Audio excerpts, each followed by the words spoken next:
In March of 2014, a little girl would go missing from a homeless shelter, and her whereabouts today are still unknown. But before we get started, welcome to True Crime with Maneater. If you love all things true crime, including missing person cases, cold cases, and just the strange happenings of the world, you've come to the right place. Be sure to subscribe and turn on alerts so you never miss video upload. Let's get started.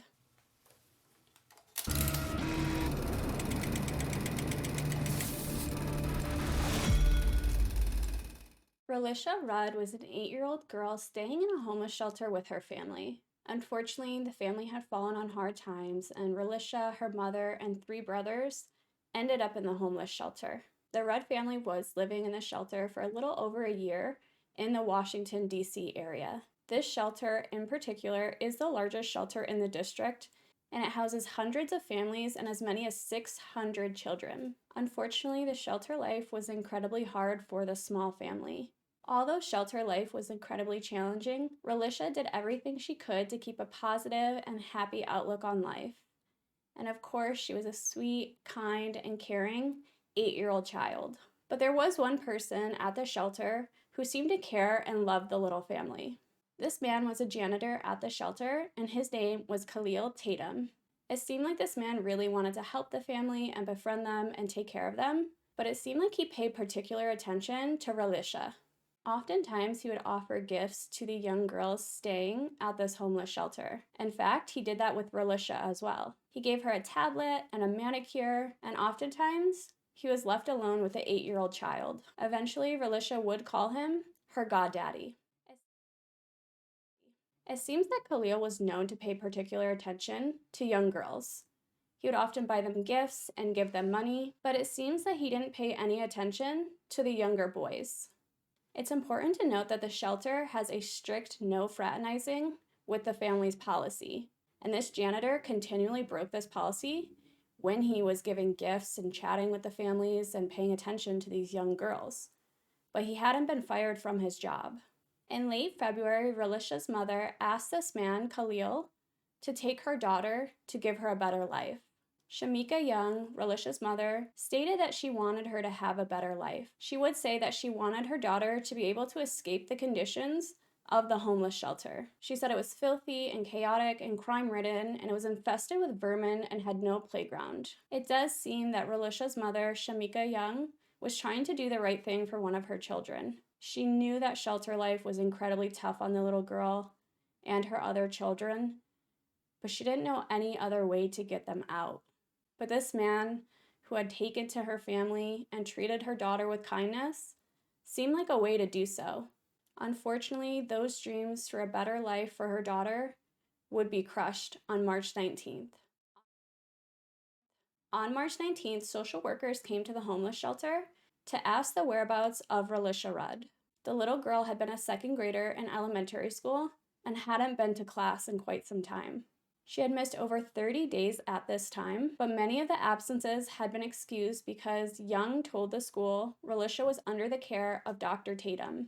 That is a strange thing to say because we know that Khalil was a janitor and not a doctor. Relisha was considered a quiet and well-behaved student. She didn't cause any trouble while she was in school, so of course her absence would be greatly missed. It turns out that on February 25th, Relisha's mother had placed her in the care of Khalil. On that day, she missed school and had her 5th unexcused absence. So the teacher called for a parent-teacher conference that was going to take place on March 5th. Shamika Young did attend this conference for her daughter, and the school told her about support services and things like that to ensure that her 8-year-old child was going to school and getting all the help that they could get for her. There are reports that Relisha was at school on March 5th and 7th, but the last confirmed sighting of the little girl was on March 1st. On March 10th, school officials would call Khalil Tatum and told him that he needed to provide a medical reason and documentation for her continued absences. Basically, Khalil would go on to say that he's treating her for neurological issues and that she would be back shortly. Unfortunately, the little girl would occur 5 more unexcused absences, but it seems that her brothers had been attending school.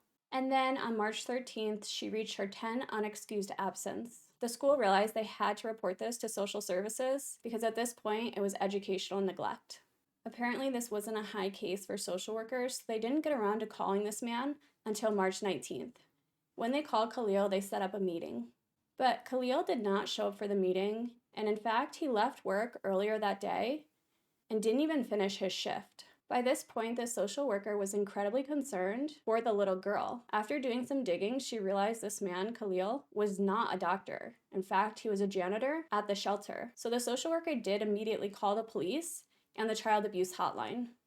Authorities would go and question Shamika Young, and during questioning, she would say that Relisha and Dr. Tatum were at a medical conference in Atlanta, Georgia. She said they left on March 8th and she didn't know when they would be back, but that she talked to her as recently as March 17th. Obviously, this all seems incredibly strange because we know that they weren't in a conference and that Khalil was attending work. She must have seen him at work, so I don't really know why she was lying. It turns out her mother didn't want to file a missing persons report because she said that her daughter was safe and there was nothing to worry about. But the police would begin looking into this as a missing persons case. One of Shamika Young's relatives did go to Khalil's apartment to see if he could find the 8-year-old girl. Unfortunately, nobody was home, and calls to Khalil's phone had been going unanswered. Unfortunately, investigators would make a gruesome discovery. Khalil had murdered his wife in a motel room. It turns out the pair had been going through a divorce. Of course, police were instantly worried about the little 8-year-old girl who was in the care of this man. Not only had he murdered his wife, but he was wanted on a car theft charge. So police know this man is incredibly dangerous, and now he has an 8-year-old little girl with him.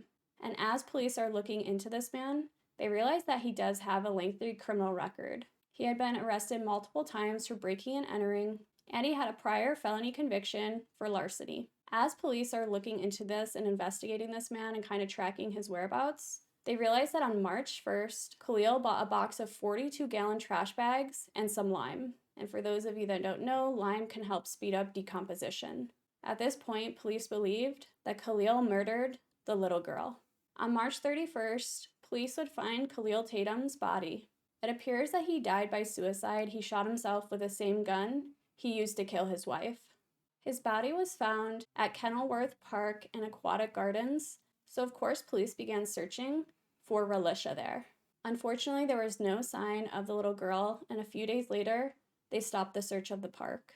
It appears that since that little girl went missing, she's never been found. Although police believe that Khalil did murder this child, some people believe that she's still out there and alive. The case does remain open, and they're still looking for the once 8-year-old girl.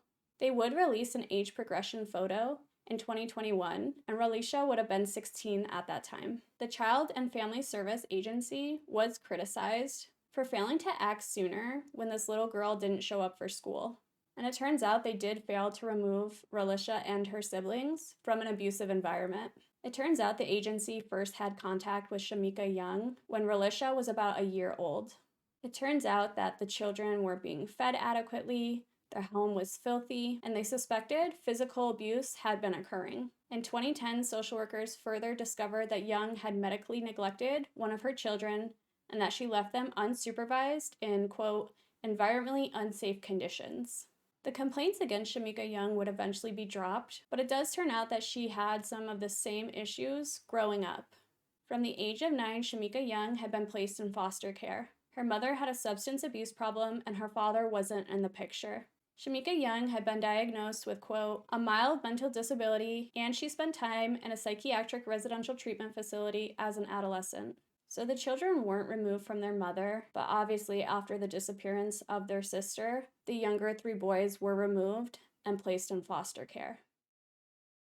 On my list of people I've been looking at. I was number one when they looked at me. I got eliminated. You can't down them. You can't down them. You can't down them. You cannot down them. I was number one first. You can't down them. Yeah. You can't down But them. you ain't cleared either. And you still got a good chance of going to jail. No. There you go. I'm glad you think so. You do? Oh, I'm yeah? glad you think You so. going to jail, and I'm getting our boys back. Someday, hopefully that little girl is found. Oh, she will And be. when she's found, then hopefully you'll go away. No.